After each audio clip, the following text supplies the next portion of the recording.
Samuel Oliek has the first score for Kenya. Just too much width on the ball from... Quick to release the ball and get back to his feet to play it. It's on here for Kenya. And it'll be an easy try in the end for Brian Tanga. He doesn't need nobody. Tanga will go over.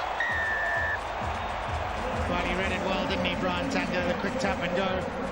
Russian Tanga. Have a look at this. He's not dotting him down because no Russian is chasing him down. So they'll run the clock down, Kenya. And one of the Russian players finally gets to him. Over. And that is Willie Mbaka.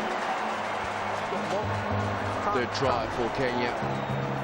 Well, Russia are going to have to just think a little bit about how they approach the breakdown. Kenya, match step 2-on-2. Out wide, Russia's defense is weak and they will be punished. Daniel Sikuta, fourth try for Kenya.